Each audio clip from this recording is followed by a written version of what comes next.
নমস্কার, আপনারা দেখছেন দিশা টিভি চ্যানেল, আপনাদের চ্যানেল। প্রতিদিনের মতো আজকেও এক প্রতিবেদন নিয়ে আপনাদের কাছে এসেছি। 2024-এর লোকসভা নির্বাচনের ফলাফল আপনারা দেখে নিয়েছেন। পশ্চিমবঙ্গে কোন দল কতগুলি আসনে জয়লাভ করেছে, কিন্তু আমাদের আজকের যে প্রতিবেদন ভিন্ন।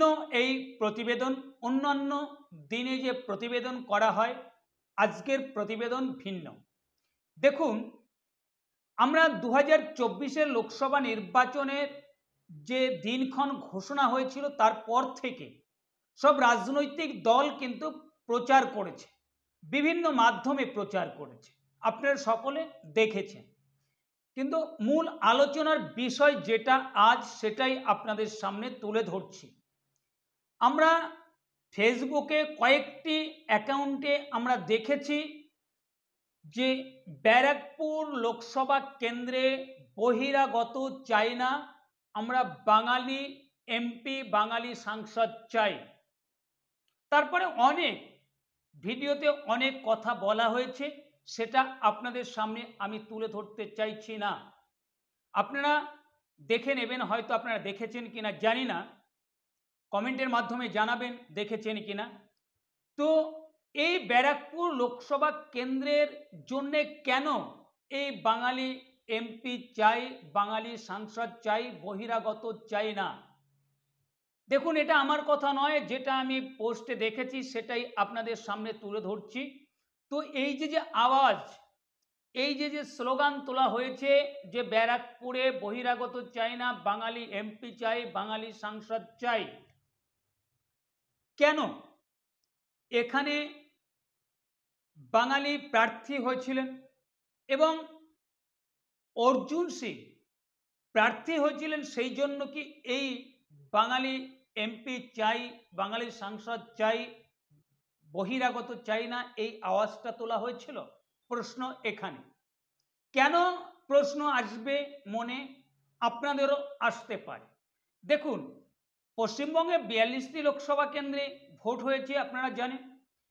তারপর আমরা ব্যারাকপুর ছেড়ে যদি আমরা একটু উত্তরের দিকে তাকাই, তাহলে দেখব বহরমপুর লোকসভা কেন্দ্র। বহরমপুর লোকসভা কেন্দ্রের সেখানে ভূমিপুত্র অধীর রঞ্জন চৌধুরী 5 বারের সাংসদ বহরমপুর লোকসভা কেন্দ্র থেকে। সেখানে ডাক্তার নির্মল কুমার সাহা বাঙালি, অধীর রঞ্জন চৌধুরী বাঙালি, তিনি বা অধীর রঞ্জন চৌধুরী প্রার্থী হয়েছিলেন। সেখানে তৃণমূল কংগ্রেসের প্রার্থী হয়েছিলেন গুজরাট থেকে আসা ইউসুফ পাঠান, আপনারা সকলে জানেন।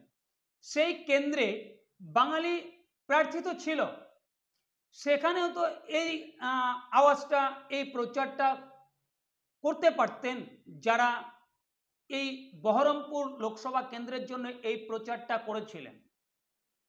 কেন করলেন না? প্রশ্ন এখানে।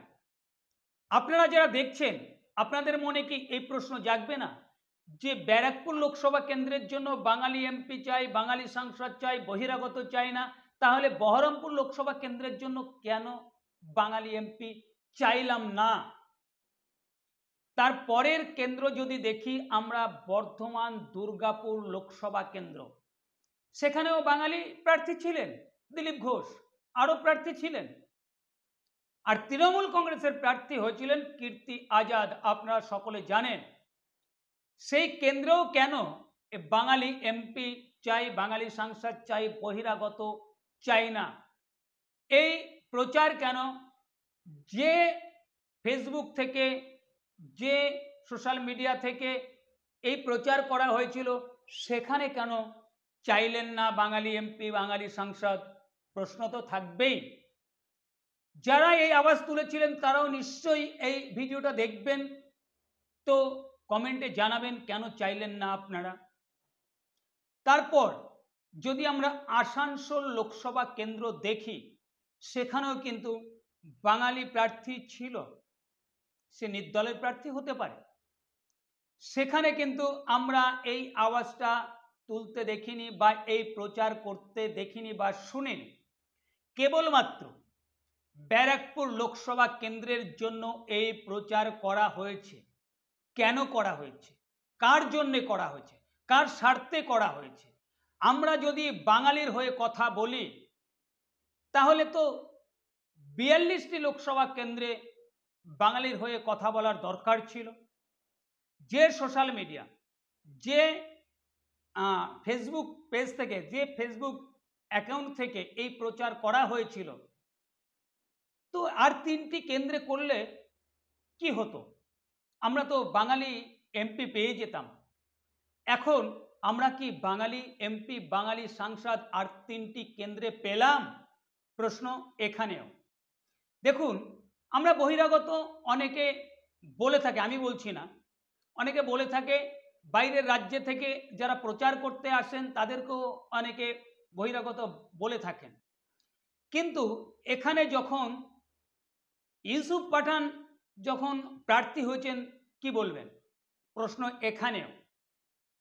দেখুন, যেখানে কীর্তি আজাদ বর্ধমান দুর্গাপুরে প্রার্থী হয়েছেন, কি বলবেন? প্রশ্ন এখানেও। শত্রুঘ্ন সিনহা আসানসোল প্রার্থী হয়েছেন, কি বলবেন? সবটাই প্রশ্ন। আপনারা যারা দেখছেন, আপনাদের প্রশ্ন আছে কিনা কমেন্টের মাধ্যমে আপনারা জানাবেন।